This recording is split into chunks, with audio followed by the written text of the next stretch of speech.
और हिफाजत के लिए खून के आखिरी कतरे तक लड़ने के लिए तैयार है। পাকিস্তানের প্রধানমন্ত্রী শেহবাজ শরীফ বলেছেন, পাকিস্তানের হামলা চালিয়ে ভারত ভুল করেছে, তাদের এর জবাব পেতেই হবে। বুধবার রাতে জাতির উদ্দেশ্যে দেওয়া ভাষণে এমনটি বলেন তিনি।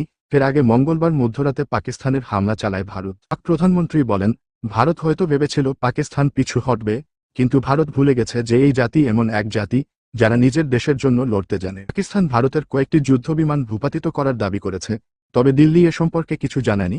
এ নিয়ে শেহবাজ বলেন, আমাদের বিমানবাহিনী প্রতিরক্ষা গড়ে তুলেছে, এটি তাদের প্রতি আমাদের জবাব। পাকিস্তানের হামলায় নিহত ২৬, আহত ২৬। পাকিস্তানের প্রধানমন্ত্রী তার ভাষণে জানান, গতরাতে ভারতের হামলায় পাকিস্তান ও পাকিস্তান নিয়ন্ত্রিত কাশ্মীরের ২৬ জন নিহত হয়েছেন আর আহত হয়েছেন ৪৬ জন। ৭ বছরের একটি শিশুকে তার বাড়ির ভেতরে মায়ের আর ভাইয়ের চোখের সামনে হত্যা করা হয়েছে বলে জানান শেহবাজ। তিনি বলেন, আমি আপনাদের প্রতিশ্রুতি দিচ্ছি, এই নিরীহ লোকেদের রক্তের প্রতিটি ফোঁটার বদলা আমরা নেব। ভারতের হামলা কাপুরুষোচিত।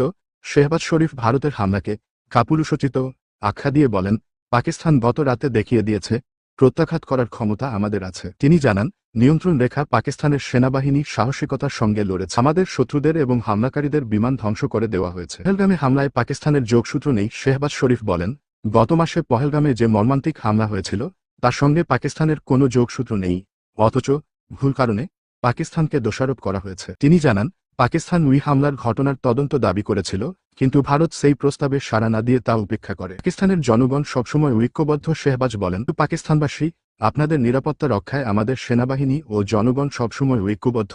আমরা একসঙ্গে থাকব, একসঙ্গে লড়ব এবং অবশ্যই তাদের ভারতের বিরুদ্ধে জয় ছিনিয়ে আনব। তিনি ভাষণের সমাপ্তি টেনে বলেন, দেশের নিরাপত্তা নিশ্চিত করতে এখন আমি আপনাদের মধ্যে সাহস দেখতে চাই। আমরা সবাই যখন সত্যের পক্ষে লড়ছি, তখন আশা করি আল্লাহ আমাদের পাশে থাকবেন।